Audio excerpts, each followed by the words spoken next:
Everything I do, and everything I do professionally, my life, has been shaped by 7 years of work as a young man in Africa. From 1971 to 1977, I look young, but I'm not.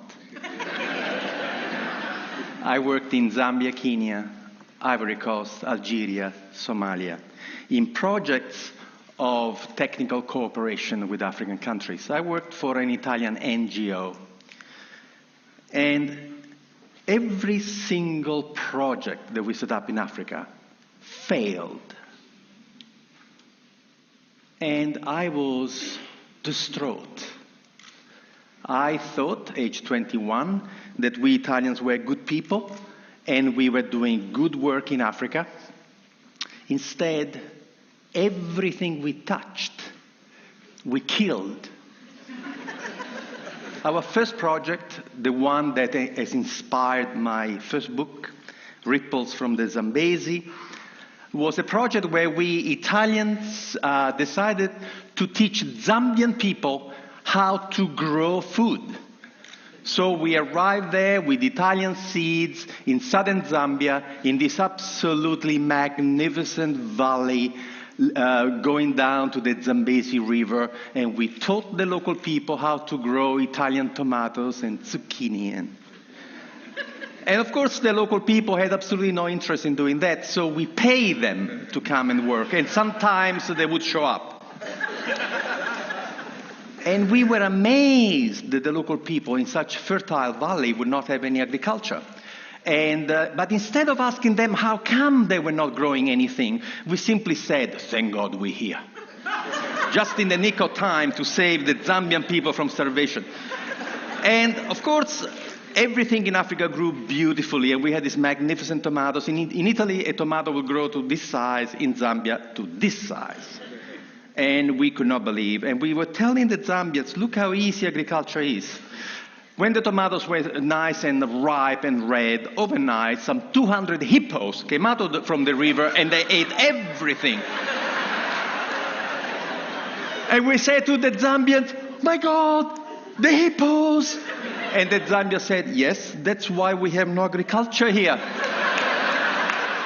Why didn't you tell us? You never asked. I thought it was only us Italians blundering around Africa, but then I saw what the Americans were doing, what the English were doing, what the French were doing, and after seeing what they were doing, I became quite proud of our project in Zambia, because you see, at least we fed the hippos. You should see the rubbish. You should see the rubbish that we have bestowed on unsuspecting African people. You want to read the book? Read Dead Aid by Dambisa Moyo, Zambian woman economist. The book was published in 2009. We, Western donor country, have given the African continent $2 trillion American in the last 50 years. I'm not going to tell you the damage that the money has done. Just go and read her book. Read it from an African woman, the damage that we have done. We Western people are imperialist, colonialist, and missionaries. And there are only two ways we deal with people. We either patronize them or we are paternalistic. The two words come from the Latin root pater, which means father. But they mean two different things. Paternalistic, I treat anybody from a different culture as if they were my children. I love you so much. Patronizing, I treat everybody from another culture as if they were my servants. That's why the white people in Africa are called Bwana, boss. I was given a slap in the face reading a book, Small is Beautiful, written by Schumacher, who said, above all in economic development, if people do not wish to be helped, leave them alone. This should be the first principle of aid. The first principle of aid is respect. This morning, the gentleman who opened this conference lay a stick on the floor and said, can you imagine a city that is not neocolonial? I decided when I was 27 years old to only respond to people. And I invented a system called enterprise facilitation, where you never initiate anything, you never motivate anybody, but you become a servant of the local passion, the servant of local people who have a dream to become a better person. So what you do, you shut up, you never arrive in a community with any ideas, and you sit with the local people. We don't work from offices. We meet at the cafe. We meet at the pub. We have zero infrastructure. And what we do, we become friends. And we find out what that person wants to do. The most important thing is passion. You can give somebody an idea. If that person doesn't want to do it, what are you going to do? The passion that the person has for her own growth is the most important thing. The passion that the man has for his own personal growth is the most important thing. And then we help them to go and find the knowledge, because nobody in the world can succeed alone. The person with the idea may not have the knowledge, but the knowledge is available. So years and years ago, I had this idea, why don't we for once, instead of arriving in a community to tell people what to do, why don't for once listen to them, but not in community meetings? Let me tell you a secret. There is a problem with community meetings. Entrepreneurs never come. And they never tell you in a public meeting what they want to do with their own money, what opportunity they have identified. So planning has this blind spot. The smartest people in your community, you don't even know, because they don't come to your public meetings.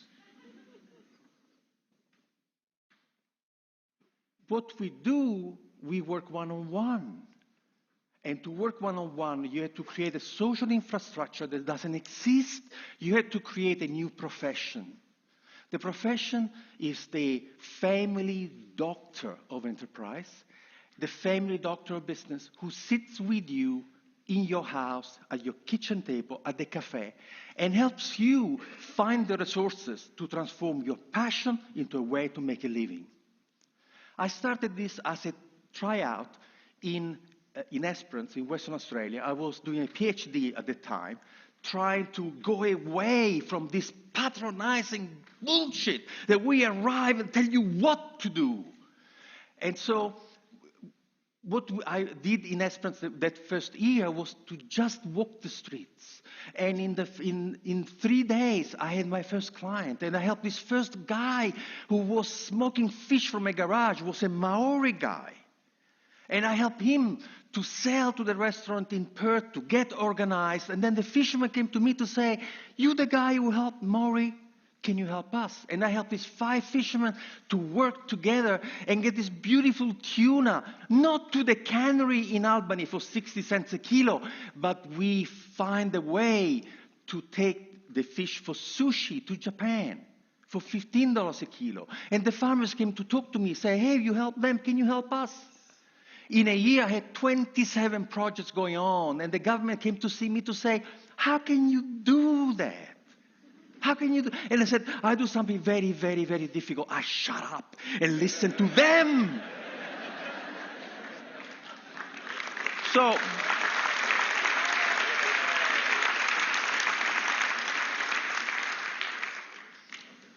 So the government says, do it again. We've done it in 300 communities around the world. We have helped to start 40,000 businesses. There is a new generation of entrepreneurs who are dying of solitude. Peter Drucker, one of the greatest management consultants in history, died aged 96 a few years ago. Peter Drucker was a professor of philosophy before becoming involved in business. And this is what Peter Drucker says. Planning is actually incompatible with an entrepreneurial society and economy. Planning is the kiss of death of entrepreneurship. So now you're rebuilding Christ Church without knowing what the smartest people in Christ Church want to do with their own money and their own energy. You have to learn how to get these people to come and talk to you. You have to offer them confidentiality, privacy. You have to be fantastic at helping them. And then they will come, and they will come in droves. In a community of 10,000 people, we get 200 clients. Can you imagine in a community of 400,000 people, the intelligence and the passion? Which presentation have you uploaded the most this morning? Local, passionate people. That's who you have uploaded. So what I'm saying is that entrepreneurship is where it's at. We are at the end of the first industrial revolution, non-renewable fossil fuels, manufacturing, and all of a sudden, we have systems which are not sustainable. The internal combustion engine is not sustainable. Freon way of maintaining things is not sustainable. What we have to look at is at how we feed, cure, educate, transport, communicate for 7 billion people in a sustainable way. The technologies do not exist to do that. Who is going to invent the technology for the green revolution? Universities, forget about it. Government, forget about it. Would be entrepreneurs, and they're doing it now. There's a lovely story that I read in a futurist magazine many, many years ago. There was a group of experts who were invited to discuss the future of the city of New York in 1860. And in 1860, this group of people came together, and they all speculated about what would happen to the city of New York in 100 years. And the conclusion was unanimous. The city of New York would not exist in 100 years. Why?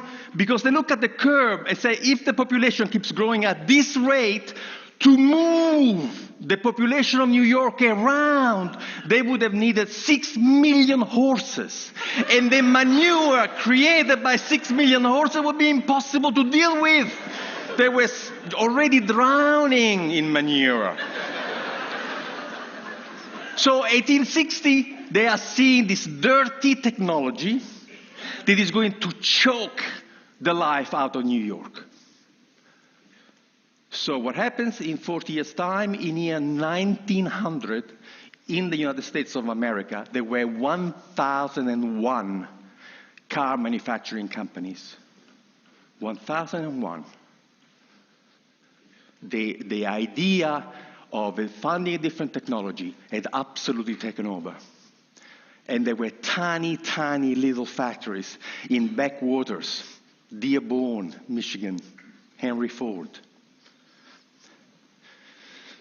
However, there is a secret to work with entrepreneurs. First, you have to offer them confidentiality, otherwise they don't come and talk to you.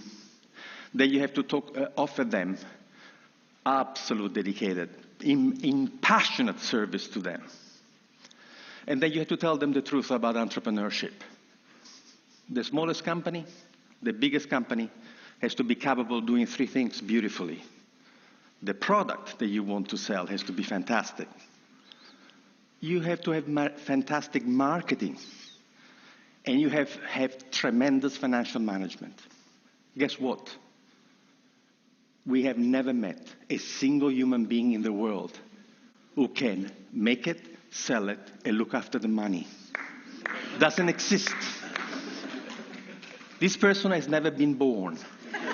We've done the research. And we have looked at the 100 iconic companies of the world.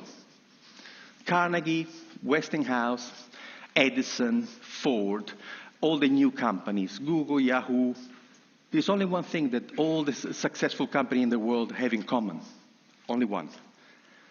None was started by one person.